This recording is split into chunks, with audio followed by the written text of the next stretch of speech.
الرحمن الرحیم سورہ نور آیت نمبر 11۔ سورہ نور اس سے پچھلے رکوع میں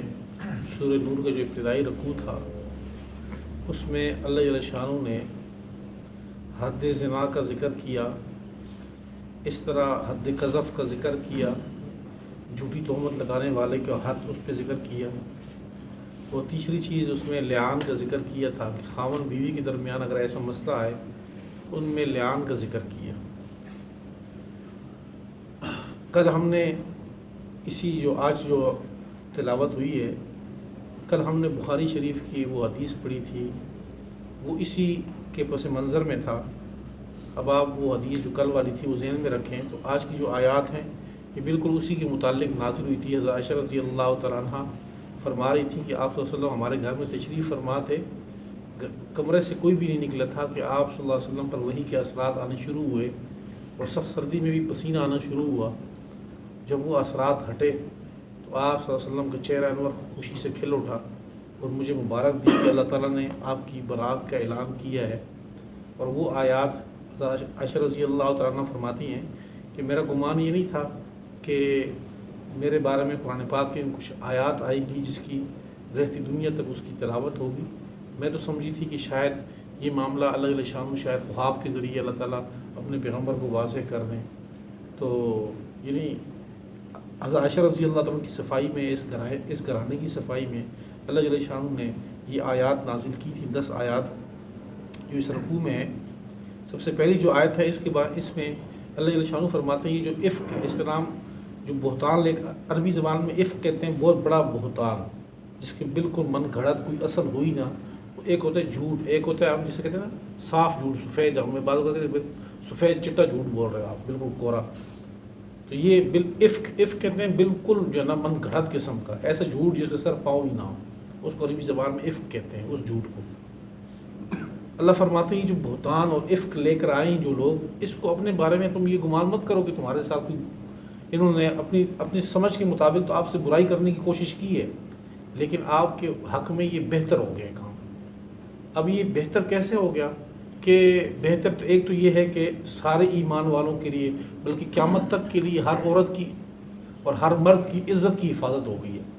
کیونکہ حضرت عائشہ رضی اللہ تعالیٰ عنہ پر اس گھرانے پر جب یہ مسئلہ آیا، اللہ تعالیٰ نے تمام ایمان والوں کے لیے، تمام عورتوں کے لیے پاک دامنی کے احکام دے دیے، زنا کا بھی حکم دے دیا، ساتھ قذف کا بھی حکم دے دیا کہ جیسے اس گھرانے کے لیے کسی نے انگلی اٹھائی، آئندہ کسی بھی گھرانے کے لیے کوئی اس طرح انگلی اٹھانے کی کوشش کرے اس کو کوڑے لگاؤ، 80 کوڑے لگاؤ، یہ 4 گواہ لے کر آؤ۔ اس سے پہلے یہ احکام نہیں تھے۔ تو اس گھرانے کی وجہ سے پوری امت کو اللہ تعالیٰ نے محفوظ کیا اس گندے چیز سے، کوئی بندہ کسی پر تہمت نہ لگائے۔ ایک اور موقع پہ کسی نے حضرت عائشہ رضی اللہ تعالیٰ عنہ اس گھرانے کے بارے میں کہا کتنا ہی برکت والا گھرانہ ہے کہ جب بھی اس گھرانے کے اوپر کوئی مشکل پیش آئی اللہ تعالیٰ نے پوری امت کے لیے آسانی کر دی اس میں۔ اس سے ایک اور واقعہ بھی ملتا ہے کہ حضرت عائشہ رضی اللہ تعالیٰ عنہ کا ہار ایک اور موقع گم ہوا تھا جس کو وہ تلاش کر رہی تھی، تو وہ نماز کا وقت نکلتا گیا، تو آپ صلی اللہ علیہ وسلم اس پہ غصہ ہوئے، اور سارے بکر صدیق رضی اللہ تعالیٰ زیادہ غصہ ہوئی کہ تمہاری وجہ سے جو ہے وہ سارے جو ہے اب ہم جب جائیں گے وہاں تک پہنچیں گے پانی کی جگہ تک تو نماز نکل جائے گی، ہماری قضا ہو جائے گی۔ تو تیمم کی آیات اتر آئی کہ بھئی امت کے لیے آسانی ہوگی اس میں کہ اگر پانی نہ ملے تو آپ جو ہے تیمم کر لو۔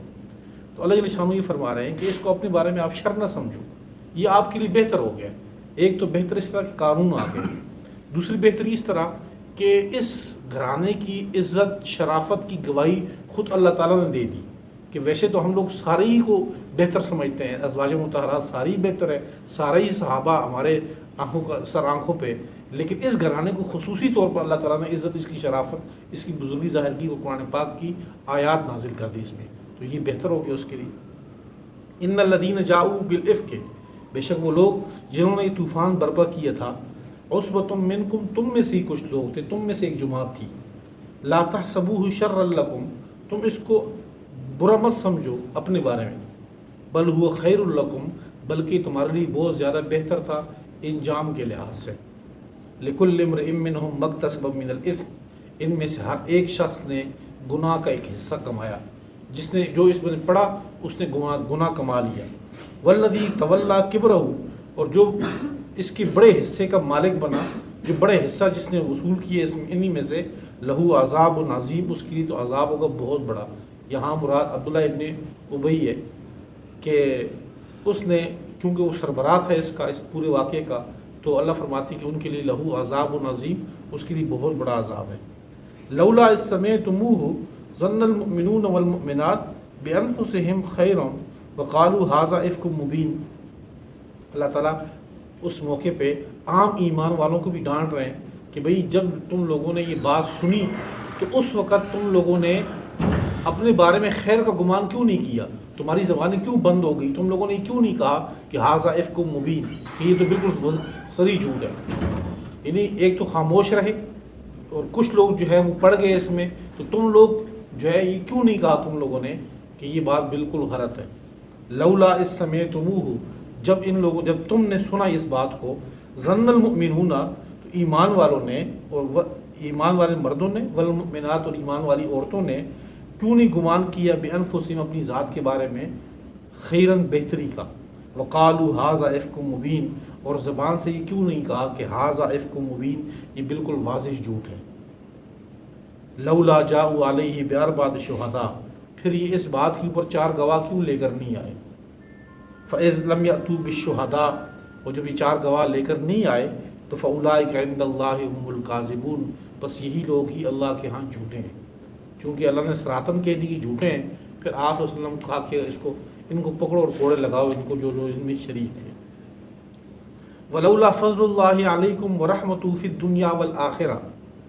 اگر اللہ کا فضل تم پر نہ ہوتا اور اللہ کی رحمت نہ ہوتی دنیا اور آخرت میں،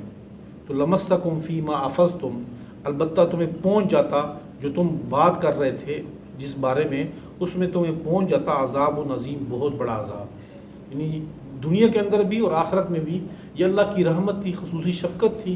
کہ آپ صلی اللہ علیہ وسلم کا وجود تھا جس کی وجہ سے تم لوگ بچ گئے، ورنہ جو اتنی بڑی جسارت جن لوگوں نے کی تھی دنیا میں یہ ان پہ عذاب آ جاتا اللہ کا۔ اذ تلقونہ بألسنتکم وتقولون بأفواہکم ما لیس لکم بہ علم وتحسبونہ ہینا وہو عند اللہ عظیم۔ یہاں پھر اس آیت میں پھر دوبارہ ڈانٹ دی جا رہی ہے، زجر ہے، ڈانٹا جا رہا ہے کہ تم لوگوں نے جب یہ بات سنی تو تم آپس میں ایک دوسرے کو یہ بات کرتے تھے، اچھا جی یہ بات اس طرح ہے، وہ بات اس طرح ہے، یعنی ایک بندہ دوسرے سے کہتا، دوسرے تیسرے سے کہتا، اس کو تم معمولی بات سمجھ رہے تھے۔ اللہ کے ہاں یہ بہت بڑی چیز تھی، تمہیں اس بات میں گفتگو کرنی نہیں چاہیے تھی۔ اس تلقونہ بألسنتکم، جب تم اس بات کو زبانوں پہ پلٹ رہے تھے، ایک ہی بات دوسرے کو بتا رہے تھے، وتقولون بأفواہکم، اور تم یہ بات کر رہے تھے اپنے منہ سے، وہ باتیں کر رہے تھے ما لیس لکم بہ علم، جس کا تمہیں علم ہی کوئی نہیں تھا،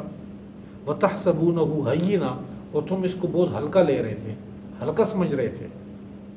وہو عند اللہ عظیم، اور یہ اللہ کے ہاں بہت بڑی بات تھی۔ ولولا اذ سمعتموہ قلتم ما یکون لنا ان نتکلم بہذا، اس رکوع میں تیسری مرتبہ ایمان والوں کو ڈانٹا جا رہا ہے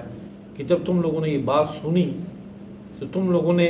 کیوں یہ نہیں کہا کہ بھئی ہمیں تو یہ بات کرنا مناسب ہی نہیں اس بارے میں، تم لوگوں نے کیوں یہ بات نہیں کی کہ ھذا بہتان عظیم، کہ یہ تو صریح بہتان ہے۔ یعنی اللہ جل شانہ ایمان والوں کو ڈانٹ رہے ہیں کہ اس طرح بات نبی کے گھرانے میں کسی عام اس پہ بھی ہو، پھر یہ بات جب تمہیں پتہ چلی تو اس بارے میں پھر فور تمہیں رد عمل دینا چاہیے تھا، خاموش رہنا نہیں چاہیے تھا۔ ولولا اذ سمعتموہ، جب تم نے اس بات کو سنا، قلتم، تو تم نے یہ بات کیوں نہیں کی کہ ما یکون لنا ان نتکلم بہذا، مناسب نہیں ہے ہمارے لیے کہ ہم گفتگو کریں اس بات میں۔ سبحانک، پاک ہے تو، ھذا بہتان عظیم، یہ بہت بڑا بہتان تھا۔ یعظکم اللہ، اللہ تمہیں نصیحت کرتے ہیں، ان تعودوا لمثلہ ابدا، پھر دوبارہ کبھی بھی یہ کام نہ کرنا اس جیسا، ان کنتم مؤمنین، اگر تم ایمان والے ہو، دوبارہ کبھی بھی ہرگز اس قسم کی حرکت نہ کرنا۔ وَيُبَيِّنُ اللَّهُ لَكُمُ الْآيَاتِ،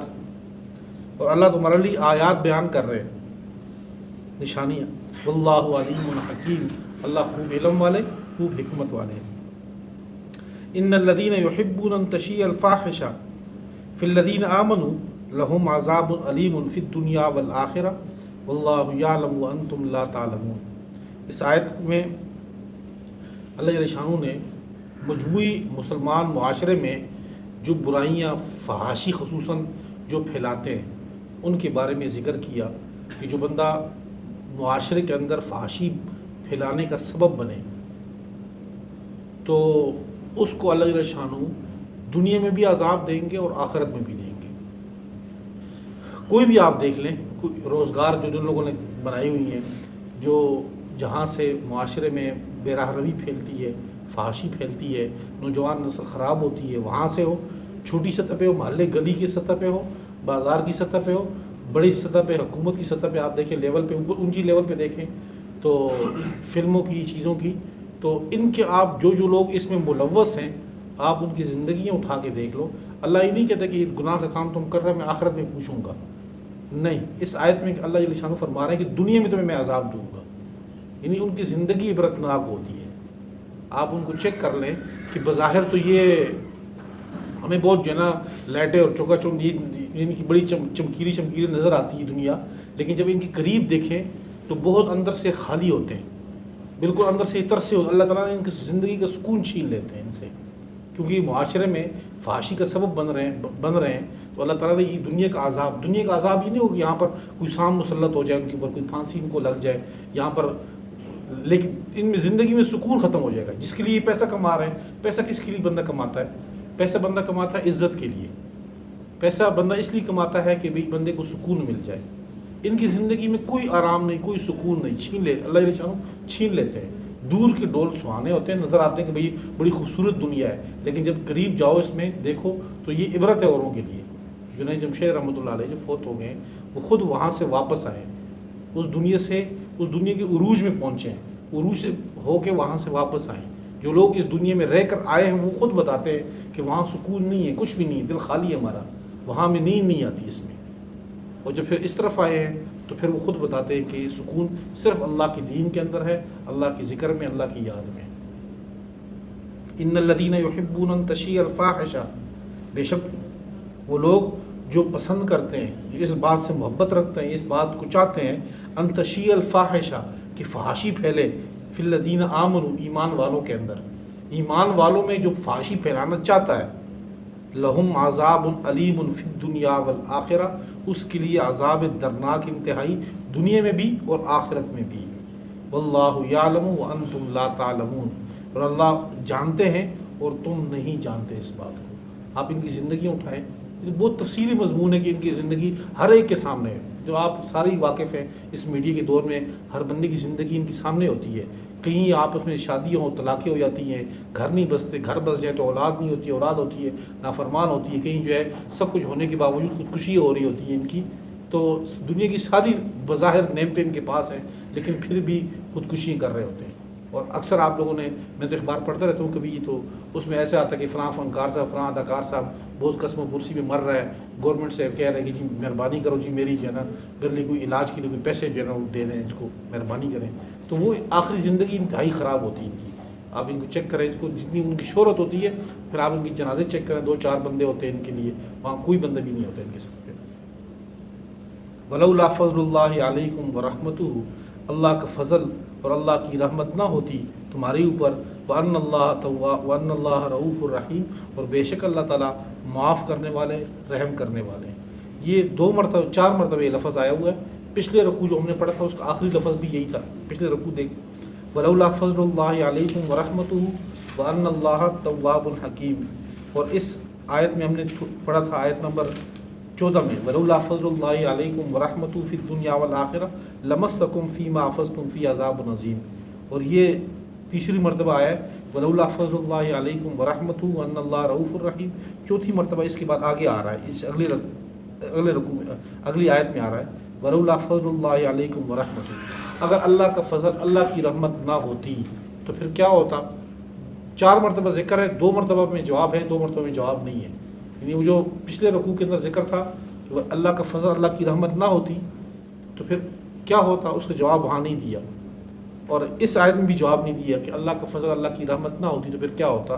2 مرتبہ جواب دی، 2 مرتبہ نہیں دیے۔ پچھلی جو آیت گزری تھی کہ اگر اللہ کا فضل، اللہ کی رحمت نہ ہوتی تو دنیا اور آخرت میں تمہیں عذاب مل جاتا، اور اس سے اگلی آیت میں بھی آ رہا ہے یا ایھا آمنو، اے ایمان والو، لا تتبعوا خطوات الشیطان، شیطان کے قدموں کے پیچھے نہ چلو، ومن یتبع خطوات الشیطان، اور جو بندہ شیطان کے قدموں کے پیچھے چلے، شیطان کے پیچھے چلے، فإنہ یأمر بالفحشاء والمنکر، بس بے شک شیطان فحاشی کا اور منکرات گناہوں کا حکم دیتا ہے۔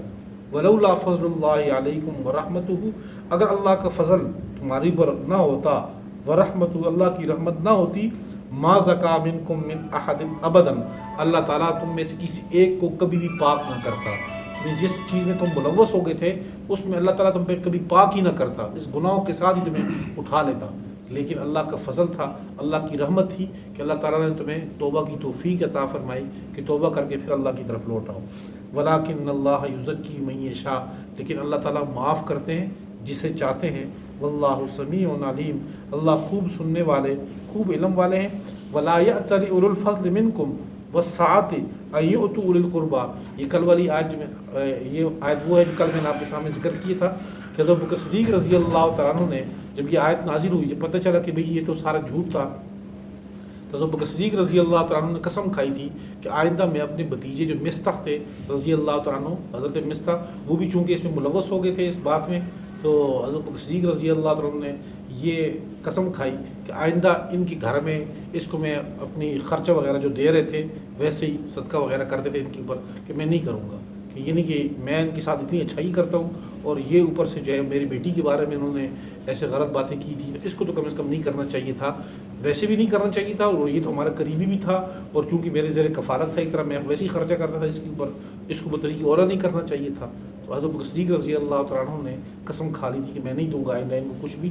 تو اللہ جل شانہ نے اس بارے میں ان کو منع کیا کہ آپ تو فضل والے ہو، آپ تو بزرگی والے ہو، آپ تو عزت والے لوگ ہیں، آپ تو قسمیں نہ کھائیں، اس بات پہ نہیں دیں گے، آپ معاف کر دیں، چھوڑیں ان کو اس بات کو۔ اب دیکھ لیں یہ حضرت ابوبکر صدیق رضی اللہ تعالیٰ عنہ کے بارے میں آیت ہے، ولا یأتل اولو الفضل، اور نہ قسم کھائے اولو الفضل، بزرگی والے لوگ، منکم، تم میں سے، وسعت، گنجائش والے، جن کو اللہ تعالیٰ نے وسعت فراوانی دی ہے، ان یؤتوا اولی القربی، یہ کہ وہ نہیں دیں گے قریبی رشتہ داروں کو، والمساکین، مسکینوں کو، والمہاجرین، ہجرت کرنے والوں کو، فی سبیل اللہ، اللہ کے راستے میں، یعنی ان پہ خرچہ نہیں کریں گے، اس بات پہ قسمیں نہ کھائیں۔ ولیعفوا ولیصفحوا، چاہیے کہ یہ لوگ معاف کر دیں اس کو، اس بات کو، ولیصفحوا، اور درگزر کر دیں۔ الا تحبون ان یغفر اللہ لکم، کیا تم پسند نہیں کرتے کہ اللہ تمہاری بخشش کر دیں؟ اب یہ آیت کا جب یہ حصہ حضرت ابوبکر صدیق رضی اللہ تعالیٰ عنہ نے سنا، انہوں نے کہا کیوں نہیں، ہم تو چاہتے ہیں کہ اللہ ہماری بخشش فرمائے، پھر پہلے سے بھی زیادہ وہ تعاون اسی طرح جاری کر دیا ہوگا۔ واللہ غفور الرحیم، اللہ تعالیٰ معاف کرنے والے، نہایت رحم کرنے والے ہیں۔